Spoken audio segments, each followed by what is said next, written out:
Our Drying 101 Masterclass. Let's get into it. Well, thank you so much to Sarah. That was like a perfect segue, so you know exactly where we are situated in a curly or wavy or kinky or coily hair routine. So again, my name is Gal. I am a content creator for wavy and curly hair. I have been for about 4 years, and now I'm also a hairstyling apprentice. So that's a helpful lens to watch today's tutorial through because most of my training has been on my own hair. And hopefully there will be some tips that, regardless of your hair type, you can take away from today, but I did want to share that the majority of my training is for my own hair type.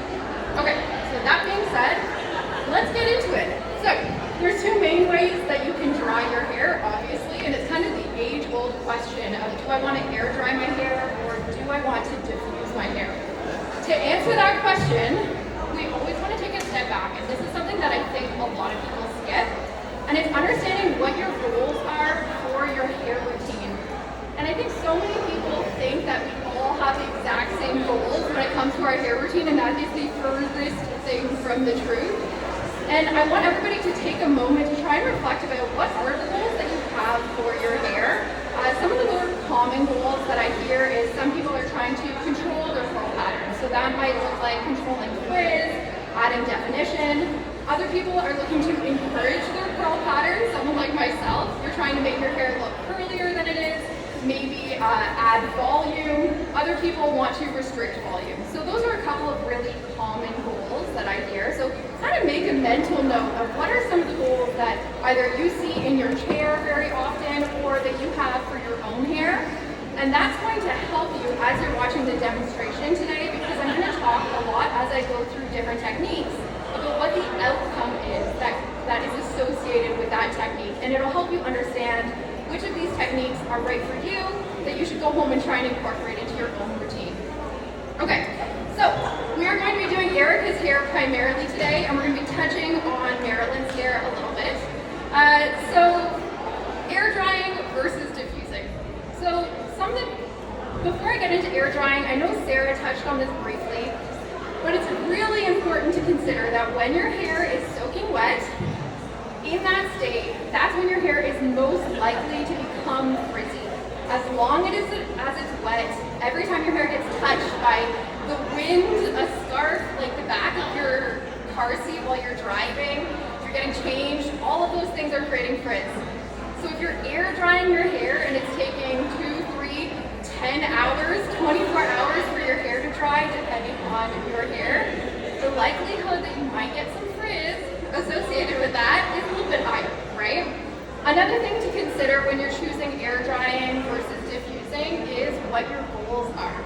So when it comes to diffusing, you can do a little bit more strategy in terms of choosing the techniques that you're incorporating, and the heat as well can do things like encourage or enhance your curl pattern, make those curls appear tighter, and encourage some shrinkage, and also can really, really help with volume.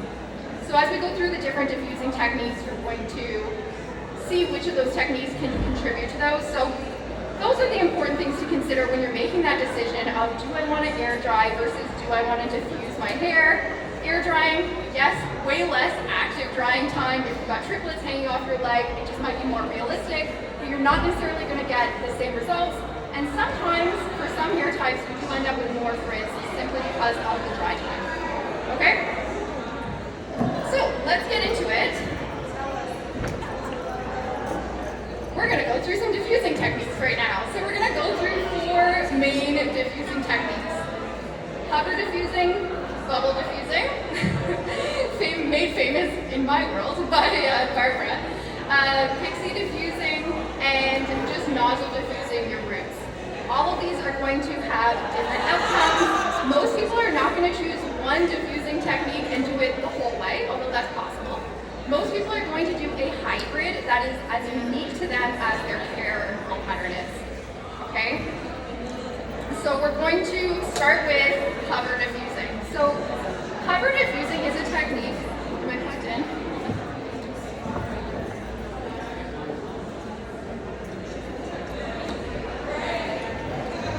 Okay. So hover diffusing, some of the outcomes that you're going to get from hover diffusing. Oh, sorry. Before I get into hover diffusing, I want to recognize that the first thing that 90% of us do when we pick up a diffuser, especially if you're early on in your curly hair journey, is you're going to pick up a diffuser and you're going to do this.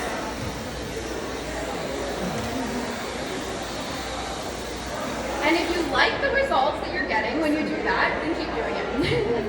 But if you don't, I like to call that manic pixie diffusing. If you don't like the results you're getting, or if you're somebody who has ever said, I can't diffuse my hair, it makes my hair super stringy or frizzy, it just doesn't work for my hair, welcome to the Diffusing Masterclass.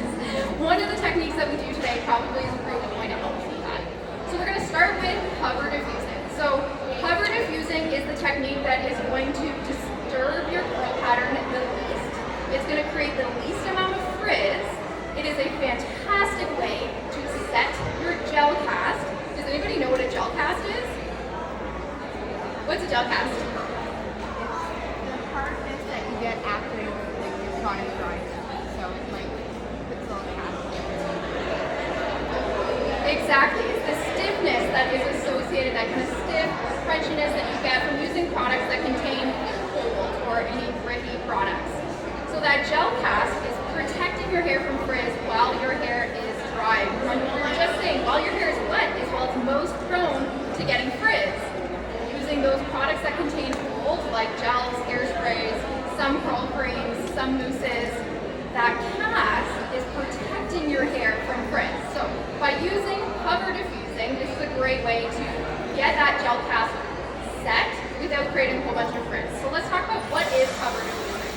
We understand why we might choose it. Hover diffusing is basically an accelerated air dry, and it is as simple as hovering the diffuser about 10 centimeters away from your hair. Typically, I do this on a high heat because by the time the heat is reaching your hair, it's not nearly as hot as if it was like a curling iron or a straightener. And you can literally just hover it around your curl pattern. Like I said, it creates the least amount of frizz. It allows your curl pattern to set undisturbed. But what it's not going to do is encourage your curl pattern as much as some of the other diffusing techniques, and it's not necessarily going to help with volume, right? So this kind of pros and cons to every technique. Yes?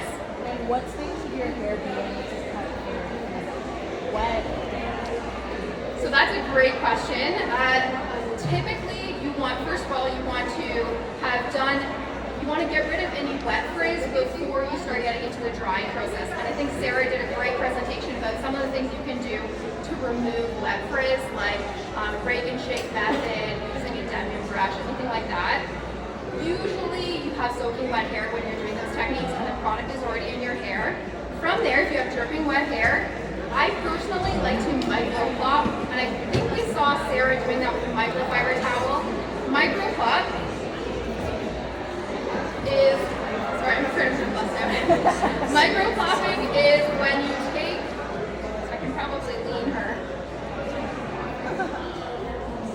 a t-shirt towel, an actual t-shirt, you can take paper towel, or a microfiber towel as well, as a device to very gently squeeze out the excess water. I typically don't like to go straight into air drying or diffusing from dripping wet hair just because most of us will be here all day. So I like to add that little step just to save us some time. You can also plop with a t-shirt. It doesn't work for my hair, works great for some people's hair, but that's another technique you can try as well. Does that answer your question? Okay, perfect. Also, paper towel method is super underrated. Super cheap, not as good for the environment. Okay, so we've gone through hover diffusing as the first technique. This is especially a great technique if your hair naturally curls from the root, naturally gives you so much volume, and you're just like, we're just trying to control her. Hover diffusing might be the technique that you would do all the way till you basically got your hair dry. If you want a little bit more root volume, especially my girlies who have curl pattern on the top of their head that doesn't start straight from the root, this is going to be your friend. This is called bubble diffusing. Okay, there are a lot of different ways that you can bubble diffuse your hair. The way that works best for my hair is I literally pick it up like this, and I hover diffuse just the roots. I start my diffusing process with the roots as opposed to starting with hover diffusing. I just wanted to explain that concept first because they kind of tie into bubble diffusing. that upright position, okay? However, as Sarah was saying, however your curls are lying when they dry, that's how they're going to stay. That includes the size of your curl clumps. Whatever size your curl clumps are when they dry, they're going to want to keep reforming into that size. And if your roots are upright when they dry, they're going to be more when they're drying, they're going to be more upright in the final result. She also already demoed how to use root clips, but that's another way, an alternative that you can use for double diffusing. I can quickly show you how that works. So you would take a root clip, these are some extra large root clips, I love these. And you can just put them, one second. So I would do the same concept, I would bubble the hair up, put the root clip into place, and you can put a couple of them in there. I'll just do two for the sake of demonstration. And then you can start cover diffusing your roots to get that lift at the root. Okay, so again, the nice thing about root clips is if you're a stay-at-home mom or you work from home, you can also use them as a great way to enhance your volume if you're air drying. Okay, so we've gone through cover diffusing, we've gone through bubble diffusing, and generally how to get a little bit more root volume during the diffusing process.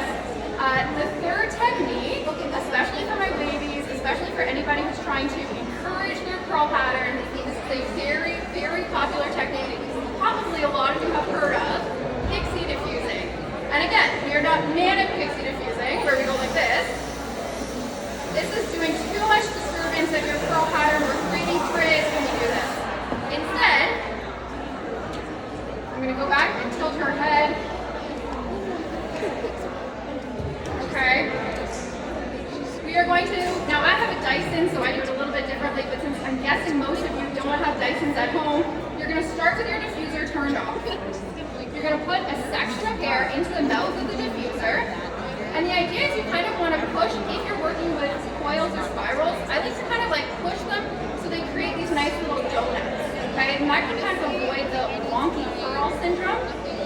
If I kind of go like that, I might get a little bit more of a wonky curl. And if I'm working with a really loose or S-shaped curl pattern, when I'm pixie diffusing, I can even give it a little rotation as I'm coming up. We're going to artificially enhance the curl pattern.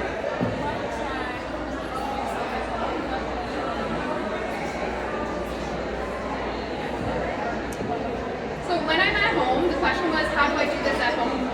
When I'm at home, I hover diffuse for most of it, and even while I'm until my cast, I would say, so the cast is that stiffness, is pretty much set, but my hair is only about 60% dry, so I'm hover diffusing. But I don't hover diffuse upright the whole time. I hover diffuse upright with a couple of root clips in, or just bubble diffusing for about 20%, the first 20% of drying my hair, and then I flip my hair, continue hover diffusing like this. I'm losing my mic. I think we're good. And then flip my hair the other way, continue hover diffusing like that. I know that's not realistic for everyone, depending on what your accessibility and your functional ability is. But I like to flip from side to side as I'm hover diffusing until I get to that 60%. And then when it comes to pixie diffusing, I typically do the same thing. I will flip from side to side and pixie diffuse, not forgetting to tilt your head back. And pixie diffuse directly backwards as well to push right up against the back of your head, which is an important step that so many of us forget, to get a little bit of that like encouraged curl pattern right at the back. The back of my head is none of my business, but still. Okay. Let's try that. I feel like everything is coming off, but that's fine. The mic is still working. Yeah, we're good. Okay. So for pixie diffusing, we're going to lower the hair into the mouth of the diffuser. Once you have this section situated in, then you can just turn your diffuser on. I like to hold positions for about 20 seconds or so.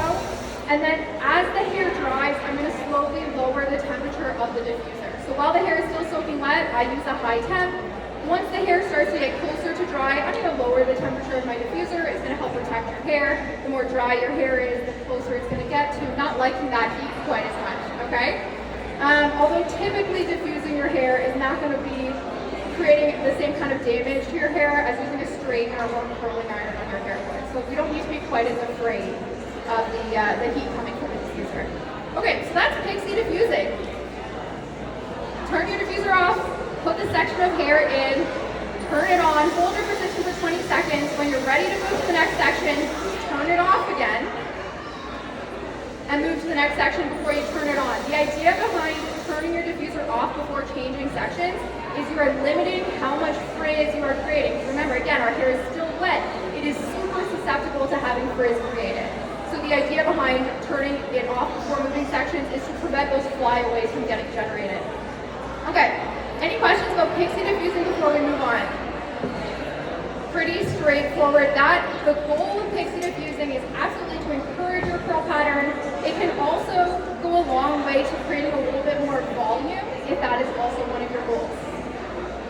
The last technique that, before we get into that, I do want to acknowledge most people are not going to do, like I use all three of those techniques on my hair. Some people like to pixie diffuse first and then hover diffuse, like for the last little bit because they like to scrunch out a really hard cast.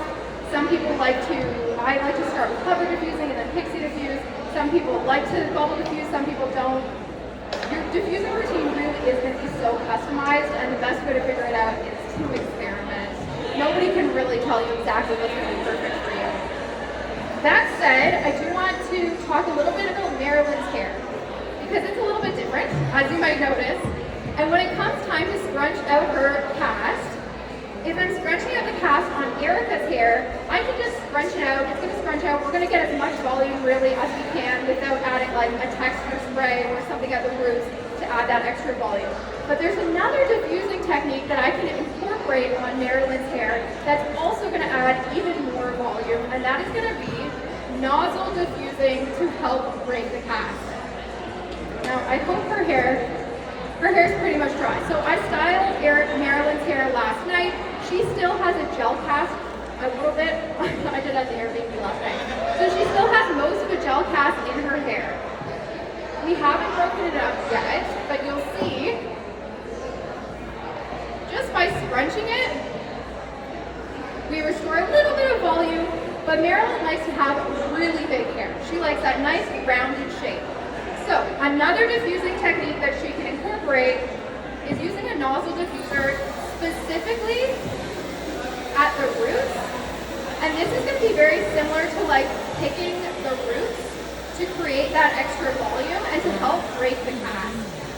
So if you have a strong curl pattern that is resistant enough, and it's not just going to turn into like crazy flyaways like my hair or someone with less curly hair, then this is another fantastic way that you can use your diffuser to help gain volume if that's one of your goals.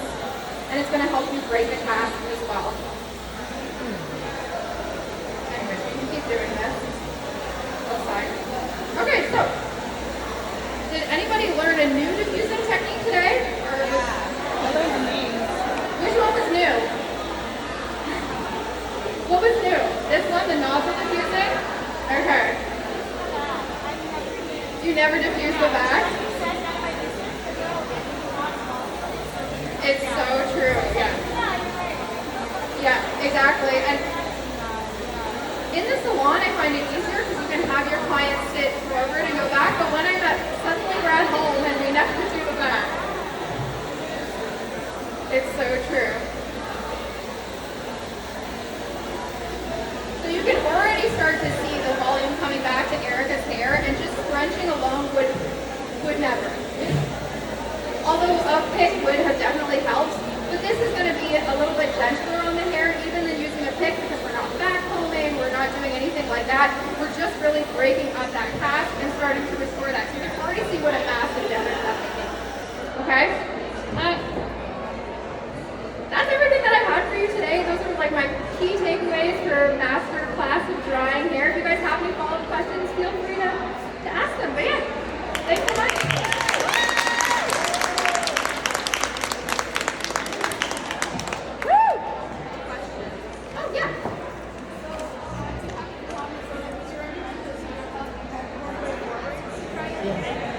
Yeah, so I do kind of like a triad method. I'll do side, side, and then forward, especially to get like these face framing pieces. I find that coming forward can be really helpful.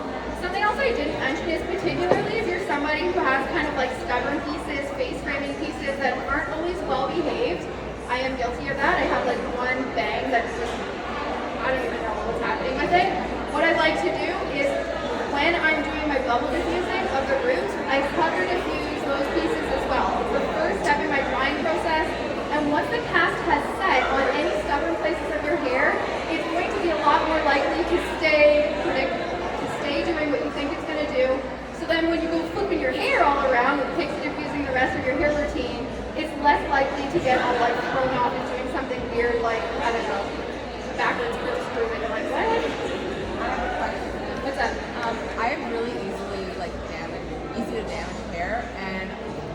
know what heat protectant to use, what kind to use, and when to do it before I diffuse. Do you have a recommendation for me? Yeah, so that's a great question. I don't know if I should officially say this.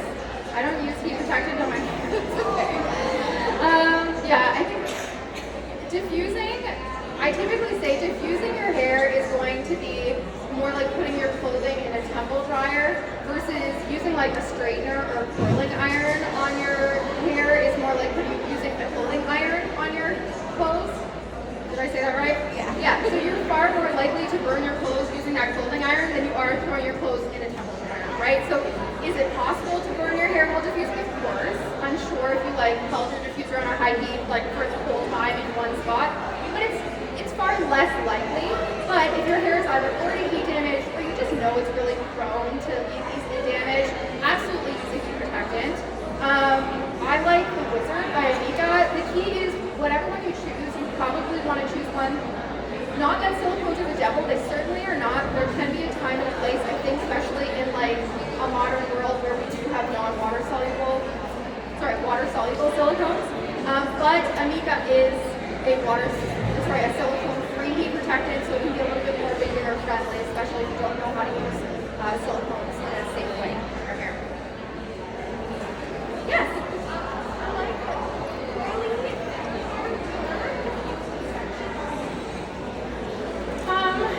Yes, you can.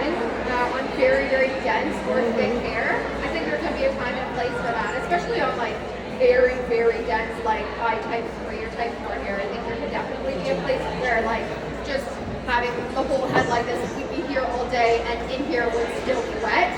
I think if that's what you're experiencing, then yes, you could certainly section it with alligator clips and work your way through. I think there can be a time and a place for that, yes. It depends how fragile your curl pattern is, right? So if you section it with a metal clip or an alligator clip, and as you take that next section back down, all the hard work you just did to eliminate wet frizz, to add definition is now undone, well then you may want to just work one section at a time. But typically I would add products to all of the styling first, and then I would do drying and section, and just be cautious with how you're clipping to try not to negatively impact the curl pattern, and spot treat it, spot finger curl to fix it as needed. Yes. Any other questions, guys? Awesome. Okay, thank you so much. Thank you so much. Now, you guys can definitely and should definitely add Gal on Instagram and TikTok at Gal Has Wavy Hair. She goes live most Tuesdays at 11 a.m. and she does a full curl routine on there, which I think is super fun, and it's a really great way to tie all the things that you learn together. So give it up for Gal. Thank you so much. I do want to welcome back Sarah and her model if she's around, just so we can give the reveal. Is she around? Yeah, she's right here. There she is. I got to do the final thing. Okay. All right, guys. Ready? I'm going to have you flip on over. We have good flip. Flip upside down. And now we give it a shake. I'm Rezo certified, obviously. So we get the classic Nubia shake. I'm going to put this.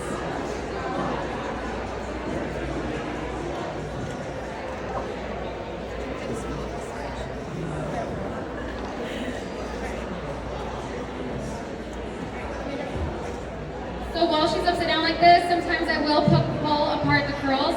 In the bathroom, I did put some oil in her hair and scrunch her and break the cast. If there wasn't any, and there was a little bit of a cast, which means she will have a nice hold for 3 to 4 days, which is great. And also, then I'm going to separate the curls, so that's what I'm going to be doing. I can't hold the mic and do that, so look and learn. See this groupie? Find relatives. Twist. Twist. Twist. So she's not getting frizzy? I don't even know how. I like to make direct eye contact.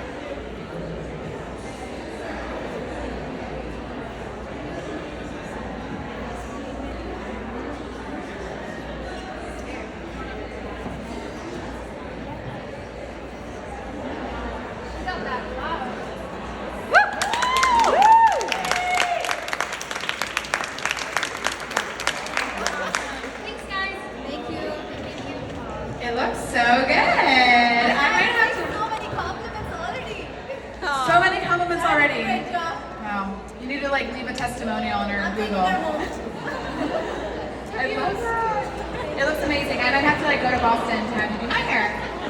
Again, you can follow Sarah at sarah.did.my.hair. So thank you so much, Sarah. Thank you so much, Gal. That was so amazing.